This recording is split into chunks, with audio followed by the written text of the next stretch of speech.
guerras híbridas. Vamos a pensar, en este momento vamos a pensar más bien en términos de análisis de geopolítica estadounidense. Dijimos como elemento circunstancial que probablemente estas dos problemáticas, para decir son especies, y el tema de las guerras híbridas son quizás los temas más acuciantes dentro de lo que significa el modelo de gestión del riesgo para Estados Unidos. Y un ejemplo de esto probablemente queda expuesto en el siguiente video.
El 11 de septiembre de 2001, casi 3.000 personas, incluido un amigo mío, Bill Williams, murieron en el mayor ataque extranjero sobre territorio estadounidense.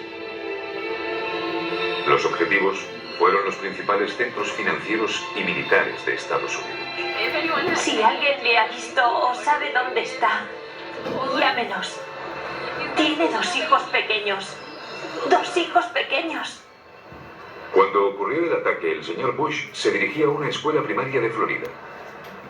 Cuando le informaron del primer avión estrellado contra el World Trade Center, contra el que unos terroristas ya habían atentado apenas 8 años antes, el señor Bush decidió seguir adelante con su sesión de fotos promocionales.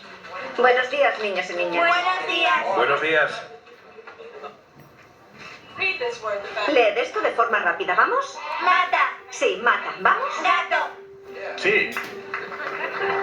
Está bien, preparaos para leer las palabras de esta página sin cometer ningún error. Cuando el segundo avión chocó contra la torre, su jefe de gabinete entró en el aula y dijo al señor Bush: "La nación está siendo atacada". Como no sabía qué hacer, ni había nadie que le dijese qué hacer, y sin un servicio secreto que le llevase rápidamente a un sitio seguro, el señor Bush simplemente se quedó allí y continuó leyendo Mi mascota la cabra con los niños.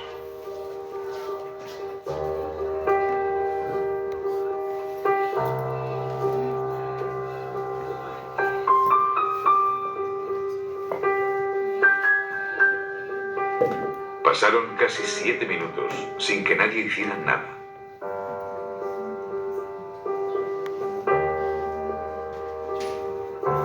Mientras el señor Bush estaba en esa aula de Florida, se preguntó si debería haber pasado más tiempo en el despacho.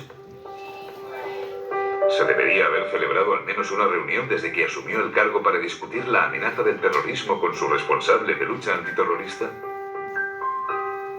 O tal vez el señor Bush se preguntó por qué había cortado los fondos para la lucha antiterrorista del FBI.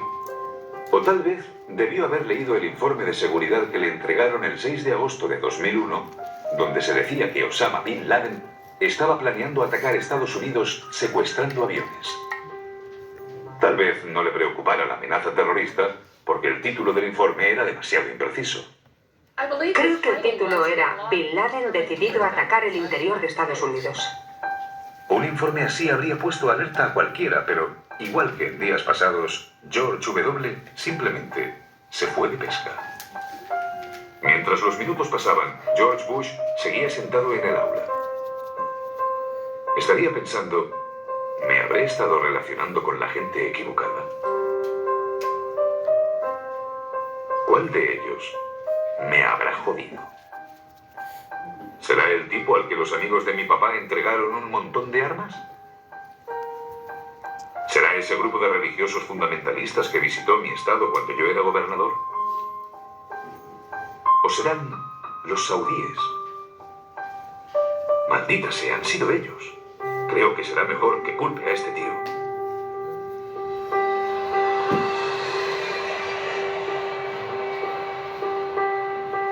En los días posteriores al 11 de septiembre, todos los vuelos comerciales y privados fueron retenidos en tierra. Aviación Civil ha cerrado todos los aeropuertos de Estados Unidos, obligando a permanecer en tierra al padre del presidente, el expresidente Bush, forzado a aterrizar en Milwaukee. Miles de viajeros se han quedado tirados, entre ellos Ricky Martin, que debía aparecer en la entrega de los premios Grammy Latinos esta noche. Ni siquiera Ricky Martin pudo volar. Aunque en realidad, ¿quién querría volar? Nadie. Excepto los Bin Laden.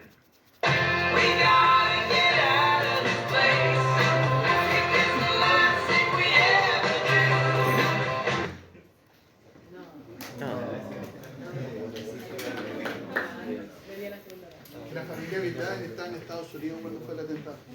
Fue el único vuelo comercial, pues el único vuelo civil que se autorizó para que despegara desde Estados Unidos. Bueno, piensen estas dos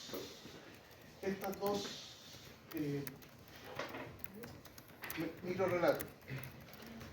Uno, Bush padre. Dos, Bush hijo. Esto en el frenesí de 1991. Ha caído el muro. De hecho, Roger Waters en 91 hizo una obra, ¿no?, ahí en el muro de Berlín, como The Wall. Probablemente más de alguno de ustedes la ha escuchado o la ha visto.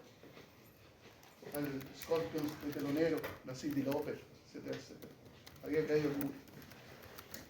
Y fíjense lo que dice Bush padre, exultante de optimismo, se había impuesto el liberalismo. Dice, vemos que se acerca un mundo nuevo. Punto. Un mundo en el que existe una auténtica posibilidad de que surja un nuevo orden mundial, en el que los principios de justicia y juego limpio protejan al débil del fuerte. Un mundo, vale decir, ahí está la tesis del equilibrio poder, que en alguna oportunidad comenté, ¿no? O sea, esta idea de que existe una anarquía global y que es necesario en un modelo de anarquía global que existan las condiciones para que se imponga un orden, porque cuando hay anarquía global, el mundo como que no tiene sentido. Ahora, esto se opone a la idea de equilibrio de poder, vale decir que ningún país tenga el poder suficiente como para derrotar a todos los restantes. Aquí estamos hablando de otra cosa. Estamos hablando de que el débil sea protegido por un fuerte, o sea, un nuevo orden jerarquizado. Hay un fuerte y hay débiles. Hay Superman, hay Batman, o hay Kipán y Tolosa. Un mundo en el que las Naciones Unidas, liberadas del punto muerto que supuso la Guerra Fría, disfruten de la suficiente ecuanimidad en un tribunal, como para estar a la altura de la visión histórica de sus fundadores. Punto. Un mundo en el que la libertad y el respeto por la humanidad habitarán entre las naciones. Ni siquiera el nuevo orden mundial puede garantizar una era de paz perpetua. Sin embargo, nuestra misión debe consistir, Estados Unidos, en el logro de una paz duradera. Un mensaje simultáneo. O sea, yo siento que ahí estamos casi, ¿no es cierto?, en una lógica budista. La paz como objetivo final. Bush hijo, 2001. Si es necesario, no dudaremos en actuar por nuestra cuenta, no hay alianza, para ejercer nuestro derecho a autodefensa, actuando de forma preventiva. Nuestra mejor defensa es un buen ataque. Debemos adaptar el concepto de una amenaza inminente a las capacidades y los objetivos de nuestros actuales adversarios. Si es necesario, Estados Unidos de Norteamérica actuará de forma preventiva para impedir o prevenir los actos hostiles de nuestros adversarios. ¿Qué es lo que vemos detrás de esto? Hay dos posturas. Una, que podríamos definir como realismo defensivo. Aquí, detrás de estas flechitas, por decirlo de alguna manera, hay un mensaje subliminal, que es el siguiente. No, ¿por qué voy a decirlo yo? Le voy a preguntar a usted. ¿Qué es una potencia? Cuando hablamos de que un país es una potencia. ¿Qué significa eso? Que un país sea una potencia.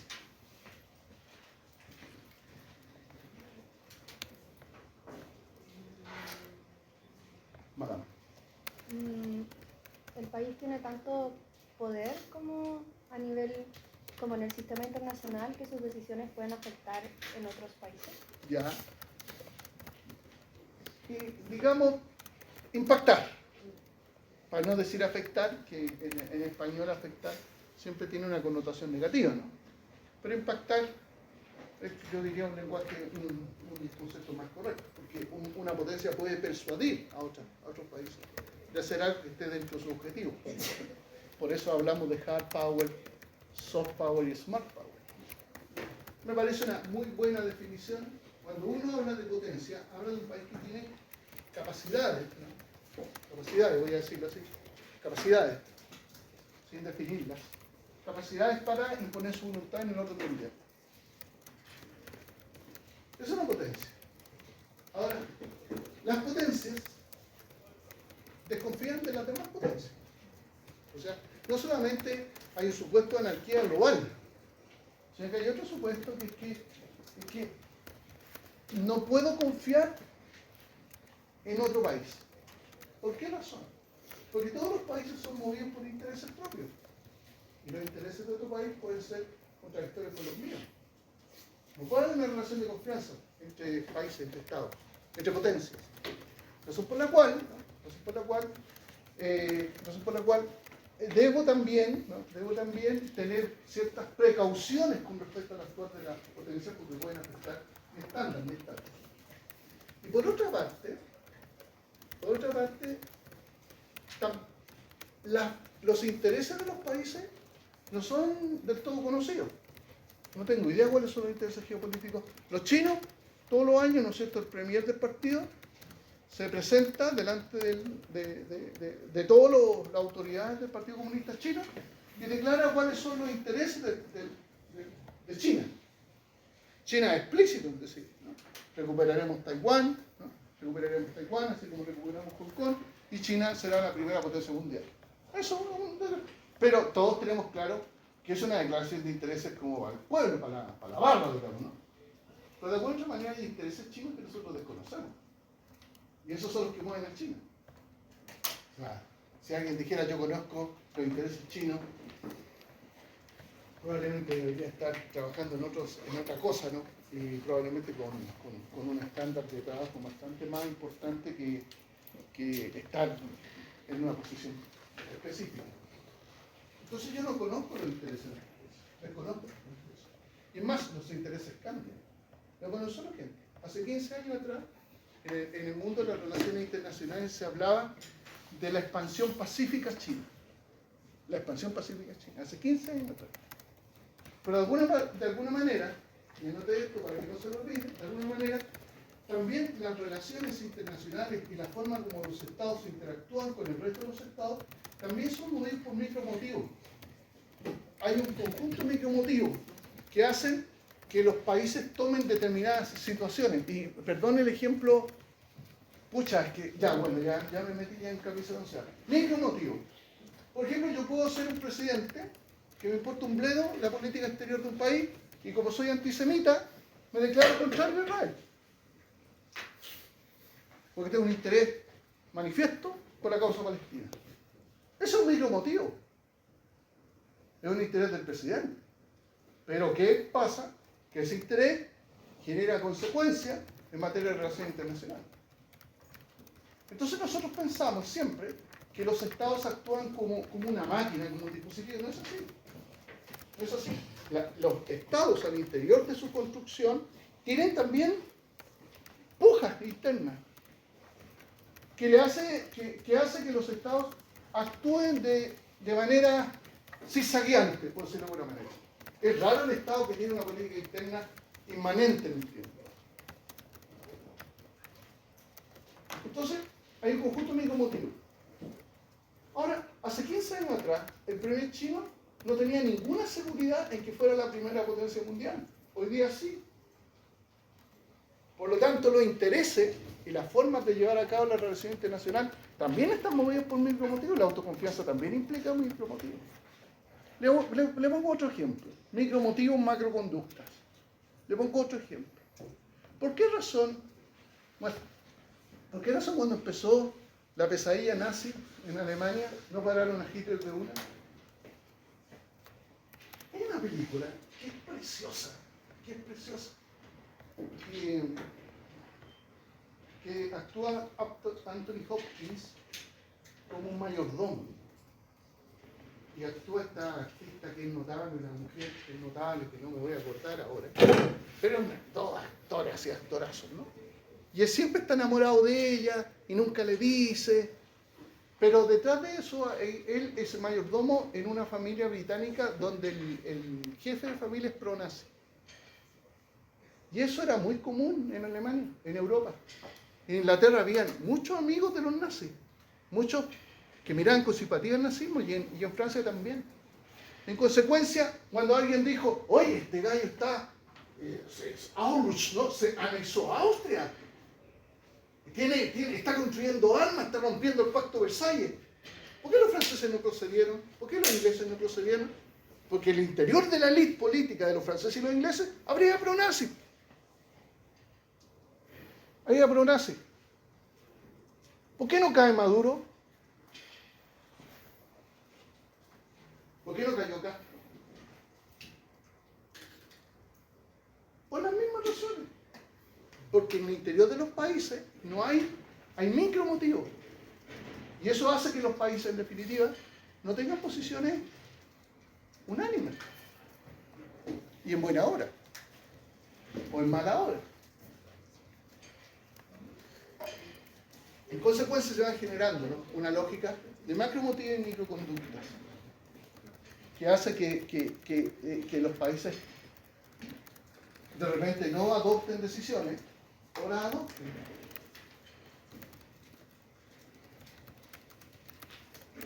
Y se establecen, por lo tanto, dos formas de pensar el realismo. A mí no me gustan estas palabritas porque yo creo que los conceptos, ¿no?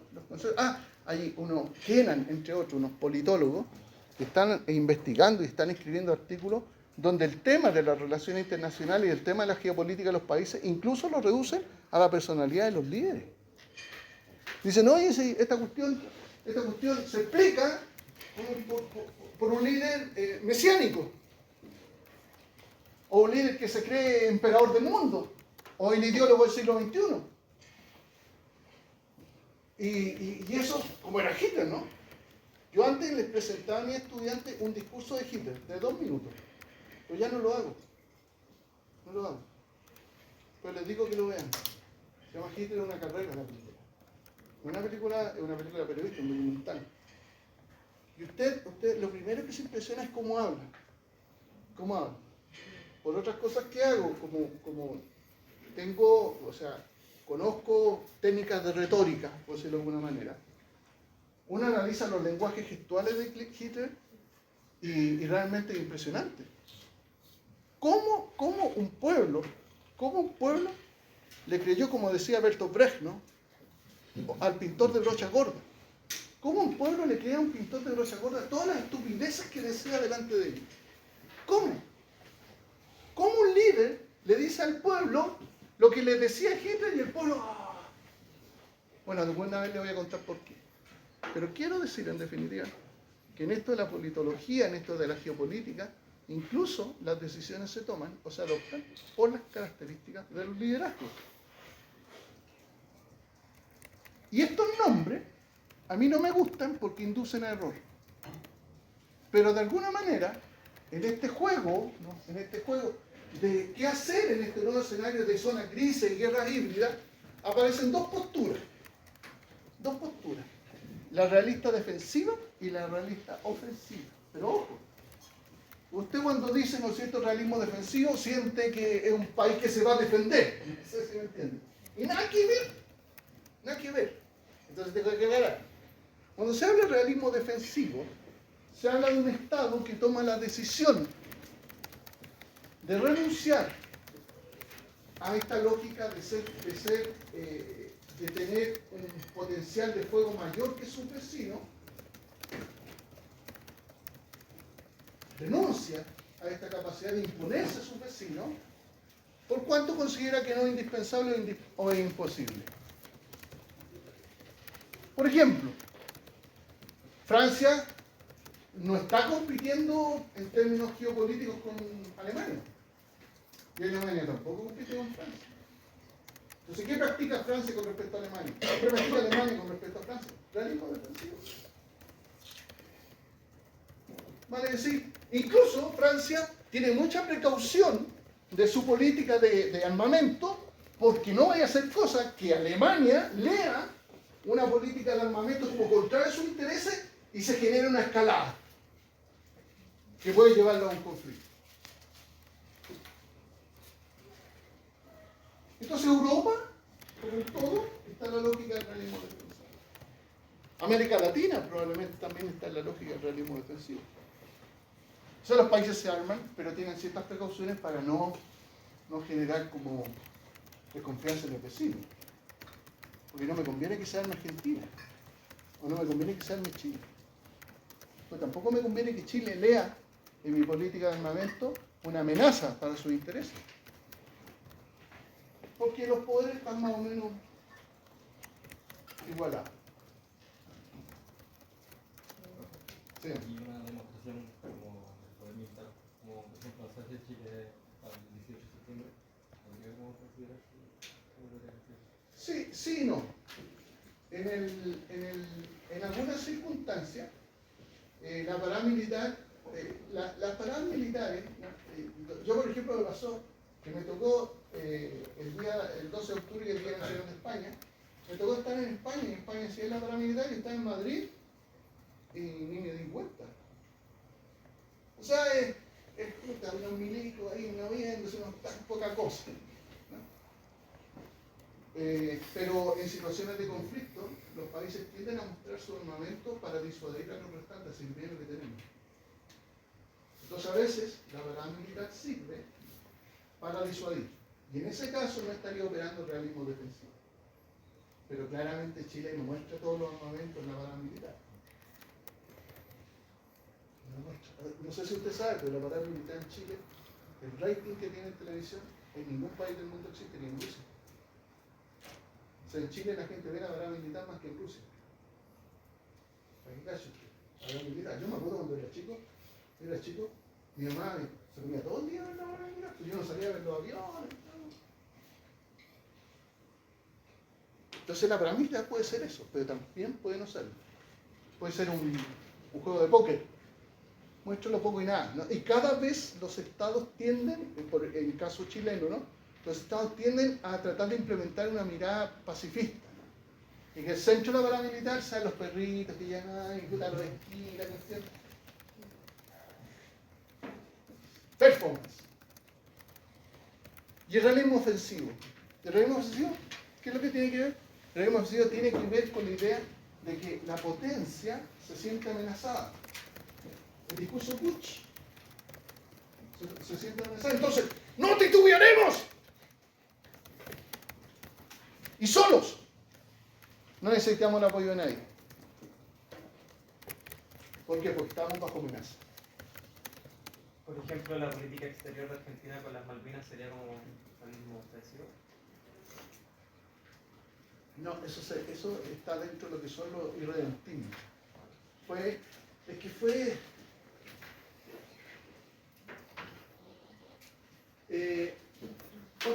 Ahí está con la lógica, ¿se acuerdan lo que acabo de hablar de los macromotivos y los microconductas? Sería interesante saber quién le dio a Putin la la clave es decirle, presidente, ahora sí, para atacar a Ucrania. Yo creo que está muerto. Muerto, una cabeza en Siberia y juegan a la pelota. Está muerto. Porque acuérdense que Putin cuando atacó Siberia, o sea, atacó Ucrania, en 4 semanas estaban en... ¿Por qué? Porque Putin pensó en una lógica recuperacionista, que es lo mismo que hizo Galtieri con las Malvinas, la lógica recuperacionista, que la población del norte de Ucrania tenía, ¿por qué? Bueno, porque estuvo mandando efectivos de las Fuerzas Armadas a vivir ahí, con el Donbass, ¿no? Y que de alguna manera el presidente, que Zelensky era un presidente, recordemos que el primer presidente, o sea, el que depone a, bueno, eso lo hablamos en la geopolítica rusa, pero para contestarle la pregunta, el primer presidente que se arrancó, tuvo que arrancarse y se arrancó a Moscú. Porque la mayor parte de la población ucraniana, en una protesta, lo que quería era que Ucrania se uniera a la Unión Europea. Esa era la esperanza. Pero este presidente, que era amigo de Putin, por ningún motivo lo hizo. Entonces tuvo que arrancar. Y ahí aparece Zelensky, que era un político de una familia, el papá, el abuelo, un político corrupto. O sea, los gobiernos ucranianos eran, ya no podemos decir nada, pero eran, o sea, el nivel de corrupción de los gobiernos ucranianos estaba a nivel de América Latina, digamos. De los países, de los países caribeños. Porque ya no podemos utilizar el concepto, antes se hablaba de países bananeros, ¿no? Ya no tenemos ninguna autoridad moral para hablar de países bananeros, pero como nosotros, corruptos. Pero de repente Zelensky tuvo la oportunidad, y lo hizo bien, de hacer de la causa nacional su lógica de gobierno. ¿Por qué? Porque él sabe, Zelensky sabe, y el poder que representa Zelensky sabe que Putin quiere su cabeza. Entonces, en tal sentido, el tema de Putin tiene que ver con una mala lectura de las contingencias internas de Ucrania. Pensó que la gente iba poco menos que ya sabía recibir bastante cosas. Y Ucrania, ¿qué empiezan a poner a nosotros? No es fácil. Y segundo, lo mismo le pasó a Galtieri. Galtieri necesitaba, como todos los dictadores y los tinterillos, necesitaba un argumento para tranquilizar a la opinión pública argentina. Y Galtieri cometió 2 errores. El primero, atacar las Malvinas. Porque ¿qué pensó? Que la Margaret Thatcher tiene un problema de inflación súper fuerte en Gran Bretaña, ¿no? ¿Qué va a mandar barcos para acá? Estamos listos. No esperó la reacción británica. Y en segundo lugar, no olviden nunca lo siguiente. Que cuando fue la invasión argentina a las Malvinas, ¿qué gritaba la gente en Buenos Aires? Estaba Galtieri, la Junta de Gobierno, ¿no? ¿Y qué gritaba la gente? Ahora fue en Inglaterra a gritar, Chile te toca a ti, Chile te toca a ti, Chile te toca a ti. Ese era el segundo paso. Y bueno, la evidencia histórica lo muestra. Después de las Malvinas venía Chile.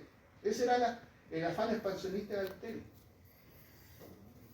Pero lo que Galtieri no contó es que Chile se iba a asustar. ¿Y eso qué es lo que hizo? Que en definitiva Chile estableció una alianza de defensa con Gran Bretaña. Y eso le costó la guerra. Entonces estamos en la lógica de los micromotivos macromotivos. No es realismo ofensivo, sino que es realismo ofensivo cuando una potencia se siente segura. Entonces es necesario rearmarse y es necesario hacer todo lo posible. ¿Por qué? Porque estamos bajo amenaza. Y ese es el discurso. Ahora quiero decirle lo siguiente. A mí hay una cosa que me impresiona. En serio. Fíjense, este señor Bush no era precisamente un político destacado, ¿no? No era un político destacado en Estados Unidos. De hecho, acuérdense que le ganó la elección a Al Gore. Una elección bastante reñida y que todavía dicen que una elección donde los votos se contaron mal. Sobre todo en el estado de Florida, que fue el que finalmente le dio la victoria a Bush. Le ganó a Al Gore. ¿Y qué significa eso? Que Al Gore era no sé, pues era como poner, traigo un disco de reggaetón y una canción de los Beatles. O sea, te puede gustar, pero una cosa es que te guste el reggaetón y otra que digas que esto es mejor que esto. O sea, no. Al Gore no era nada. No era nada. ¿Verdad? Y Bush, en tal sentido, Bush tuvo la inteligencia y la sagacidad de hacer 2 cosas. Primero, sabiéndose limitado, se consiguió un equipo asesor afín a sus intereses. Y en segundo lugar, el día que ocurrió el atentado de las Torres Gemelas, piensa lo que pasaba en el mundo. Yo siempre cuento esta anécdota, ya me alargué ya, pero la voy a contar igual. El 11 de septiembre del 2001 yo estaba en mi casa. Mi hija, en 2001, tenía 5 años, mi hija mayor. Y estaba tomando desayuno y estaba escuchando Más Deporte con Milton Millo. Estaba escuchando. Y ese día estaba buena algo tiempo porque no estaba el Caco Villalta y no tenía muchas noticias. Entonces de repente Milton Millo dice, hoy está un avión se estrelló en el World Trade Center. Porque esa era la versión. Bueno, yo apagué la radio, encendí el televisor en CNN y efectivamente se estaba llamando World Trade Center. Y ya estoy viendo eso y le digo a mi hija, mira, ¿sabes qué? Un día como hoy, 11 de septiembre, mi mamá me tomó de la mano, me puso frente a la tele, recién comprada, o sea, yo tuve una infancia sin tele. Entonces, recién había comprado la tele 73, recién comprada, esa tele grande, me puso frente al televisor, me tomó de la mano, y me dijo, cuando estaban bombardeando la moneda, me dijo, hijo, que esto nunca se te olvide, esto es terrible.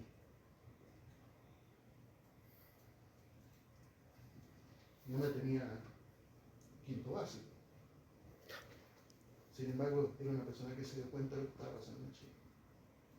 Era terrible. Entonces yo le conté esa anécdota a mi hija. Dije, tu abuela me tomó y me puso frente al televisor. Y estoy en eso, contándole eso, y ¡pah! El otro avión. Entonces yo dije, esto no es casualidad. No. O sea, está bien, un compadre bajo el efecto de las drogas, ya hecho conmigo. Los dos, al mismo tiempo. Y me fui a mi trabajo, abrí el GPS, y el GPS no tenía señal. Entonces me di cuenta que la cosa era compleja. Bueno, y ahí ya habían llegado las noticias y todas las cosas. Piensen mucho. Estados Unidos de Norteamérica tuvo todos los cheques en blanco que podía haber tenido. Un presidente distinto. Imagina a Biden, que habla solo, que no cacha uno. Imagina a Biden en ese escenario. Bush tuvo todos los cheques en blanco. Presidente desde Gran Bretaña. Estamos apoyando a Estados Unidos. Hagan lo que sea necesario hacer.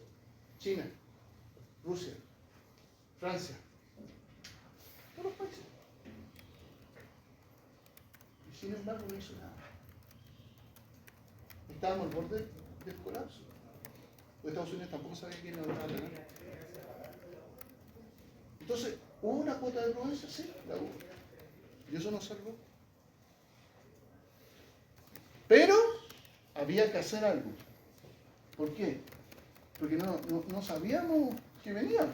Estados Unidos no sabía que venía. Entonces, ¿qué es lo que se hace? Ante la amenaza, realismo ofensivo.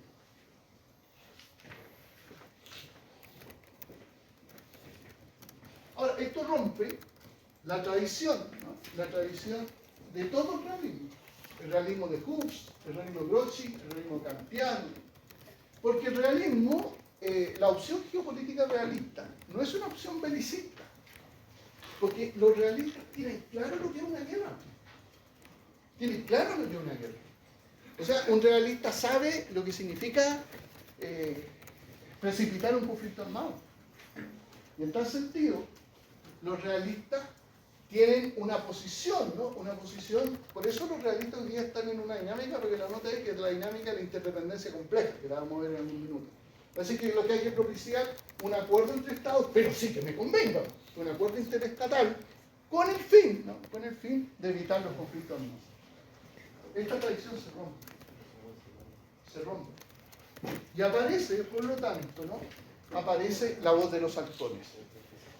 Y como dijimos en algunas circunstancias, ¿cuál es el objetivo de los halcones?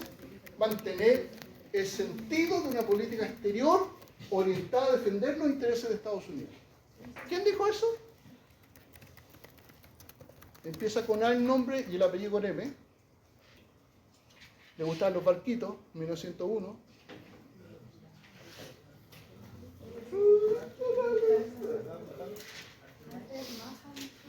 Gracias. Bajan. Entonces, evitar que los políticos tomen decisiones, desinformadas o incontroladas. Ahí está hablando Bush. No habla Bush, no sé si entiende. No es Bush. Hay un coro gospel detrás de Bush. Y el coro gospel está cantando y Bush es desafinado. Entonces Bush abre la boca así y los de atrás están cantando. Y está diciendo que debemos aplicar una política activa en materia de defensa porque Estados Unidos está en amenaza. Por lo tanto, son los halcones que tienen múltiples rostros, Morgenthau, Aaron, Cohen, Kissinger, son los halcones los que están generando un giro en la política exterior norteamericana. ¿Qué significa este giro? Significa invertir las esferas de biopoder. ¿Se acuerdan lo que era el biopoder? Invertir las esferas del biopoder. El poder para hacer la guerra, ¿no? El poder para hacer la guerra, ¿en manos de quién está? Muchas gracias. ¿De quién hace la guerra en un país? ¡No! ¿Quiénes son encargados de defender el país? ¡Papá! Los ejércitos. ¡Papá! ¡Papá! Los ejércitos. Hacia las Fuerzas Armadas. Pues las Fuerzas Armadas, ¿por qué están controladas? Por el poder, tienen el control político, la élite. La élite, yo también soy de esa idea, que los estados están cooptados por élite. O sea, los estados no son autónomos, cambian la élite nomás, ¿no? La élite, que se llama la élite tradicional y la élite, puta, ¿para qué digo nada? Pero usted ya cacha, de otra élite está. Y todo esto, o sea, tanto las Fuerzas Armadas como los políticos están controlados por una lógica estatal que es el poder administrativo disciplinario. ¿Esto qué pretende? Proteger al país de la guerra. Porque si fuera por los halcones, estaríamos siempre en guerra. Entonces hay cierto control de materia bélica. Pero, en la lógica del biopoder, en esta lógica del realismo ofensivo, lo que destaca es que hay que tener, lo que manda aquí, fuerzas armadas eficaces. Tenemos que tener poder para hacer la guerra. Y esto de alguna otra manera, influye en el poder político, influye en el control político y en el poder administrativo disciplinario. Cambian las formas. Cambian. Entonces hay que armarse hasta los dientes, porque estamos bajo amenaza. Y como el biopoder, el sentido del biopoder es que el Estado tiene control sobre la vida y la muerte, se genera otra forma de mirar el mundo. Aparece un mundo en GPS. Un mundo en GPS. ¿Qué quiero decir con eso? Un mundo que busca enemigos. No es el mundo de los bloques. El mundo de los enemigos están, qué sé yo, en una chabola, en una periferia, en un campamento de Bruselas. O están en las chabolas de París. O están en una villa en Pakistán. O están en Etiopía. O en Siria, en Somalia, en Marruecos. ¿Qué hay que hacer? ¡Atacarlo! ¿Por qué? Porque tengo que salvar la vida de mis conciudadanos. Todo queda bajo control del poder militar. Y de tal manera, la concepción de guerra cambia en el realismo ofensivo. La concepción de guerra. Es el fundamento de la relación interna y externa. ¿Cómo cree usted que se sienta un chino a negociar con Vietnam? Los vietnamitas están súper preocupados por los chinos. Ya si usted es un vietnamita le dice chino, capaz que le pegue. Nosotros tendemos en este país a como aglutinar, ¿eh? Todos son turcos. ¿Lo fijaron? Todos son turcos. No, los turcos. Todos son turcos. Todos son chinos. Los coreanos son chinos, los vietnamitas son chinos, los malayos, los indonesios, todos son chinos. Tenemos una limitada capacidad de reconocimiento de diversidad que está relacionada con la performance. ¿No? diferencias ancestrales, culturales, religiosas que hacen que sean pueblos absolutamente distintos. Entonces, ¿pero cómo se sientan los chinos a negociar con los vietnamitas? Con el poder de fuego. Le están construyendo islas frente a su costa. Las patrullas guardacostas chinas patrullan permanentemente esa zona. Los barcos pesqueros chinos pescan en territorio vietnamita. ¿Les importa? ¡Pepino! Entonces ahí entendemos, ¿no?, que la guerra es el fundamento de las relaciones internas y externas. La velocidad de fuego. En Vietnam, en la ONU, oiga, ¿sabe que los chinos no están violentando la zona económica exclusiva? Los coreanos del norte, otra vez, un misil en el agua. Segundo, por la guerra, ¿no?, se generan procesos de fragmentación y de unidad. El mundo se entiende en la lógica, ¿estás conmigo o no? El mundo se divide entre amigos y enemigos. ¿Estás conmigo o no? La guerra regula, soluciona problemas, pero no es regulada. ¿Me explico? No le voy a declarar la guerra a Pakistán para sacar a Osama Bin Laden. Ya no hay declaración de guerra, ¿no? Se parece mucho a cómo hoy día se suscitan las relaciones sociales. Yo me acuerdo ya, tengo que comprar tarjeta Village un día, le echaba unas frutitas así en el bolsito, una florcita en el escritorio. Uno queda soltero, se demora. O sea, había una regulación de protocolo, las cosas se hacían de una manera y no de otra.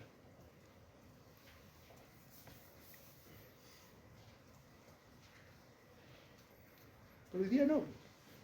Las relaciones sociales, bueno, Bourdieu tiene un libro que se llama El sentido social de gusto, porque las relaciones sociales no están protocolarizadas. Se perdieron los protocolos. Y en el mundo de las relaciones internacionales también. No es necesaria una declaración de guerra para atacar un país. La guerra por sí misma es una acción reguladora. La guerra no es como decía esta cita de que la guerra es la otra alternativa después de que las acciones políticas no dieron resultados. Aquí la guerra está inmersa en las relaciones políticas. La guerra es una forma de hacer política. Orienta al orden. Inhibe la revolución. Eso no es interesante. Una guerra inhibe la revolución. Por eso hay en el mundo guerras sucias, guerras internas. ¿Saben los ejércitos no solo están preparados para atacar a los enemigos del Estado, pensando en otros estados? También que los ejércitos están organizados para reprimir revoluciones contra el poder político. Pero en la revolución rusa, ya estaban en guerra, los rusos habían entrado a la primera guerra, igual hubo revolución. Sí, porque volvieron los soldados. Volvieron los soldados a pedir tierra. Es que el zar usaba el estilo romano. El estilo romano, ¿se acuerda usted del estilo romano, la horda romana, los ejércitos romanos? El soldado romano, veterano de guerra, compartía el tesoro de la conquista y al mismo tiempo le repartían tierra. Y el zar, como no tenía cómo pagarle a los soldados, les prometía tierras. Y los soldados estaban muriendo así de millones, digamos, en el campo de batalla, y dijeron, bueno, ¿para qué vamos a morir si no nos van a dar tierra? Se volvieron en una lógica de recuperación de tierra. Rusia sale de la guerra mundial porque el ejército vuelve a Rusia. Y ahí el ejército se pone, de hecho el ejército, hay una purga al interior del ejército y los elementos no revolucionarios del ejército son sacrificados, digamos, o sea, los matan. O sea, podría ser este grupo de... ¿Cómo se llamaba? El grupo cuando están de desacuerdo dentro del mismo país, como un grupo de acción. Claro. Son los contrarrevolucionarios versus los revolucionarios. Sí, el nombre bolchevique significa los menos, si eran minoría. Y los mencheviques eran la mayoría. Entonces, ¿cómo la mayoría, o sea, cómo la minoría conquista la mayoría? No la puede conquistar. no la puede persuadir. Entonces viene la purga, 30 millones de muertos, al tiro. Ya, todos los mencheviques, vamos, cabros, les tengo una noticia a los mencheviques, vamos a empatar el número. Pero ¿cómo si nosotros somos más? Ven, empatamos, somos los mismos. Por eso, los ejércitos son, en definitiva, depositarios de la posibilidad de inhibir la revolución. Reproducen el orden civilizacional imperante, ¿no? Ya sea democrático o no democrático. Los ejércitos están al lado de la democracia como también de los dictadores, porque están controlados por el poder político. Y estas concepciones de guerra influye decisivamente estas suertes de etnogénesis, ¿no? O esta suerte de creación de naciones. O sea, hay políticos que son expertos en crear naciones, en inventar países. Ahí tenemos uno.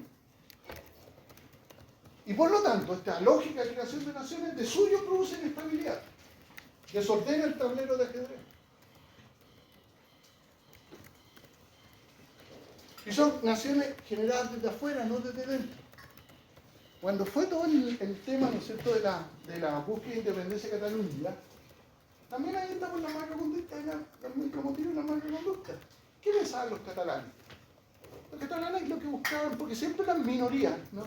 Las minorías al interior de un Estado, para poder imponerse a las mayorías, necesitan apoyo internacional.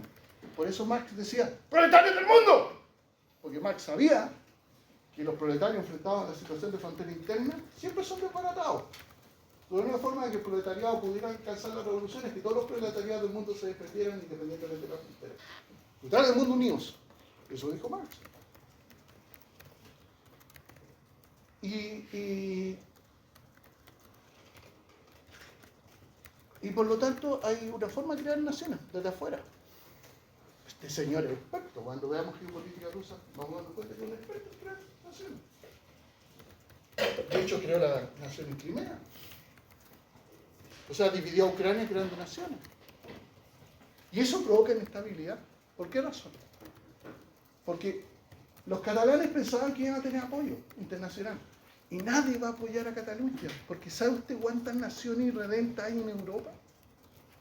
¿Sabe usted qué hubiera pasado si los catalanes logran emanciparse de España? ¿Cuántas naciones hay en el interior de Francia? ¿Cuántas naciones hay en el interior de Bélgica? ¿Cuántas naciones hay en el interior de la República Checa? Que también quieren ser estados. Entonces era un suicidio, era fragmentar Europa. Entonces, cuando los irredentismos tienen éxito y los irredentismos logran constituir estados, es cuando las revoluciones son internas. No que la clase política quiere emanciparse, es mucho más que eso.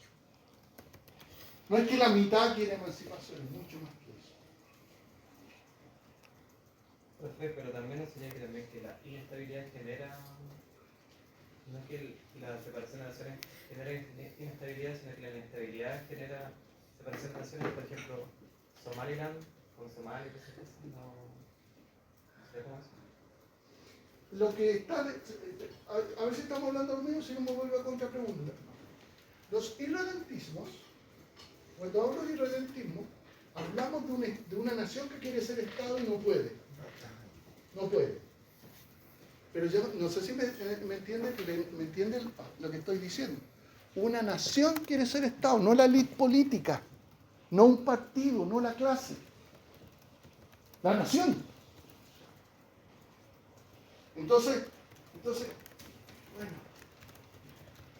esa nación que quiere ser Estado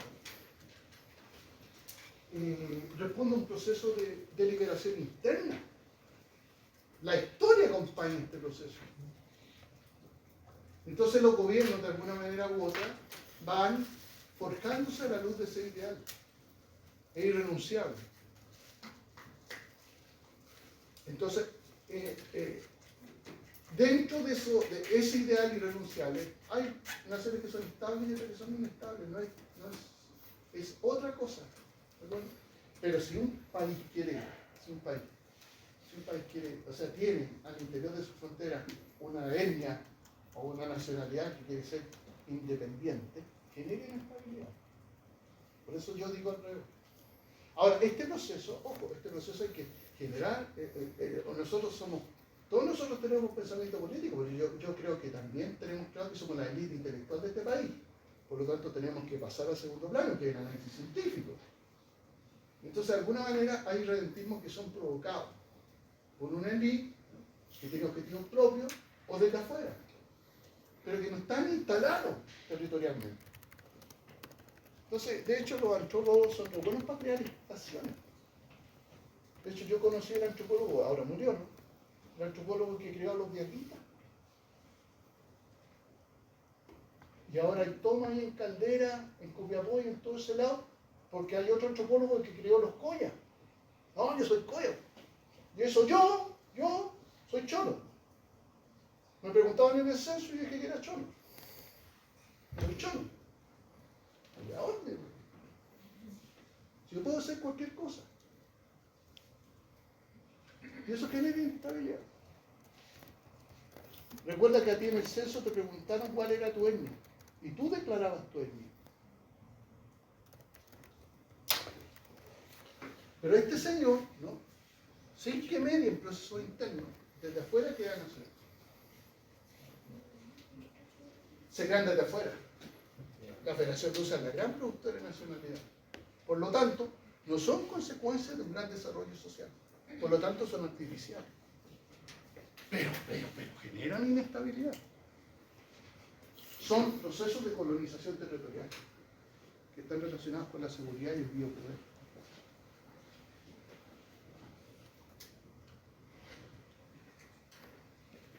Ahora, el realismo ofensivo lo que pretende es conseguir el control total.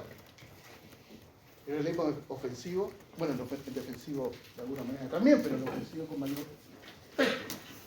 El realismo ofensivo está orientado al dominio. Y siempre cuando uno logra una posición de privilegio, ¿qué es lo que trata de hacer? Presentizar el futuro. ¿Qué significa eso? Presentizar el futuro.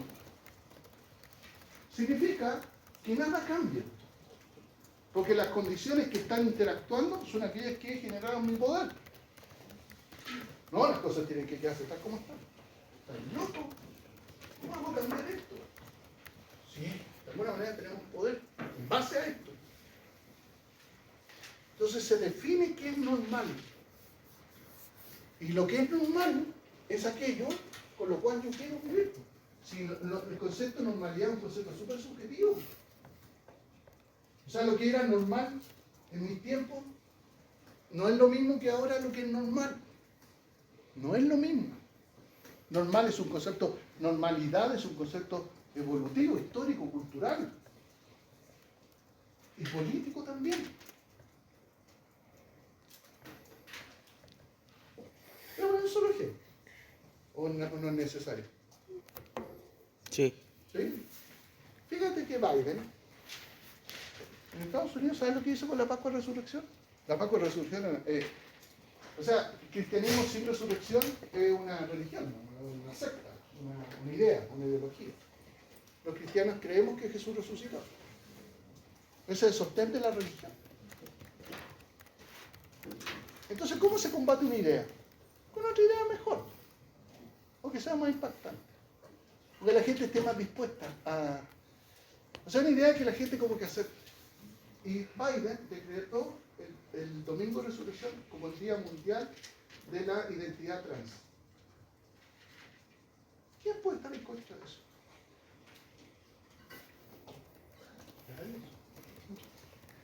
Y hay una fiesta en la Casa Blanca donde la gente va a pintar huevitos de Pascua.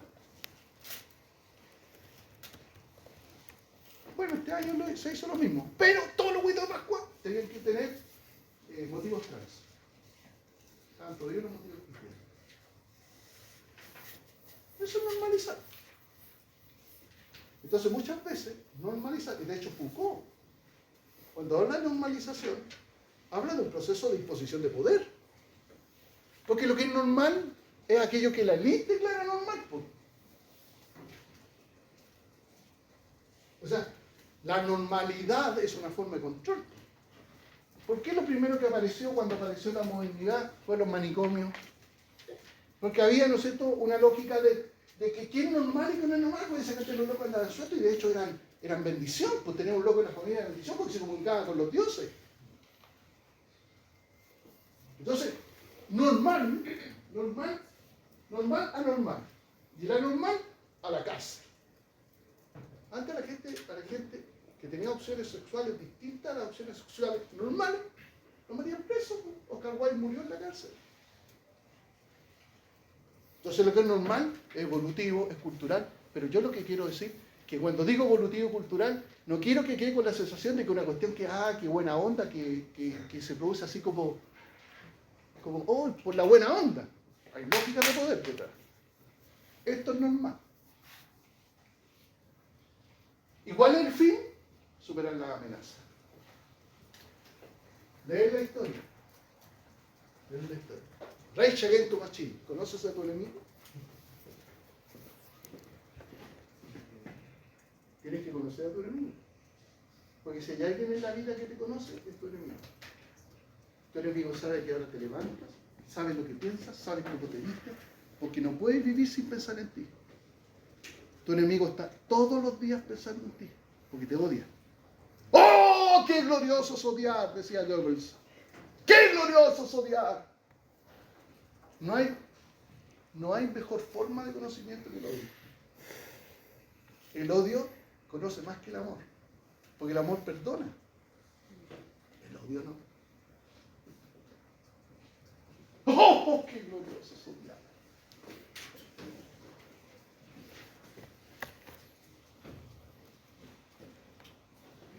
Por eso el biopoder construye, porque el biopoder diferencia. El biopoder te dice quién es tu enemigo. Al Qaeda es mi enemigo.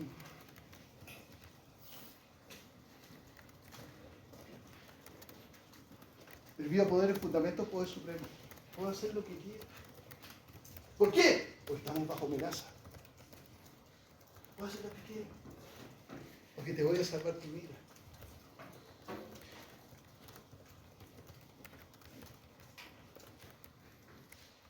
Y regula la vida y la muerte. Regula la vida y la muerte.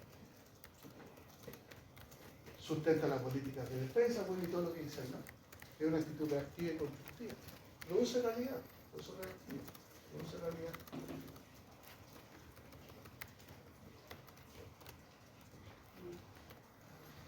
Es una propuesta conservadora. Conservadora no quiere decir de derecha, ¿no? Tenemos claro eso.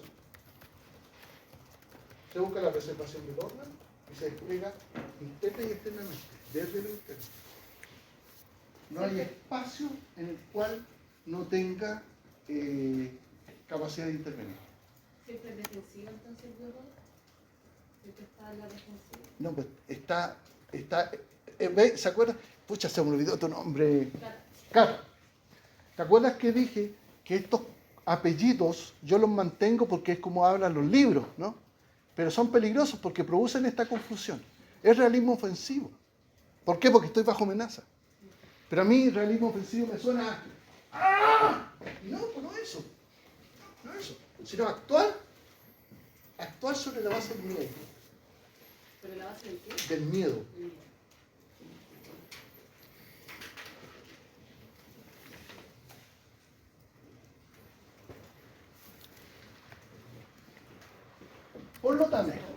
Por lo tanto, lo que empieza a pasar después del 11 de septiembre, aquí tengo que poner un pelo en la sopa, es que tenemos un realismo ofensivo, pero también es intensivo. Es intensivo. ¿Por qué razón? Porque hay que demostrar poder militar. O sea, la pregunta es, ¿a qué me sirve toda esa manga de soldados si no lo uso? Puta, ¿sabes qué? Estoy loco construyendo misiles y no he tirado ninguno en 50 años. Entonces, ¿saben lo que me dicen la población civil, lo que me dicen los conservadores, lo que me dicen los pacifistas? No, pues gasta la plata en otra cosa. ¿Por qué? Porque sienten que gastar plata en armas es inútil. Entonces tenemos que usarla.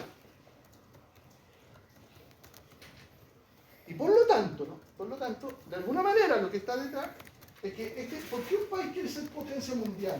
Porque desde condición de potencia mundial domina la economía mundial. Por eso hay una alianza directa entre el poder financiero y el militarismo. ¿Por qué? Porque los negociantes, para poder negociar, necesitan estabilidad.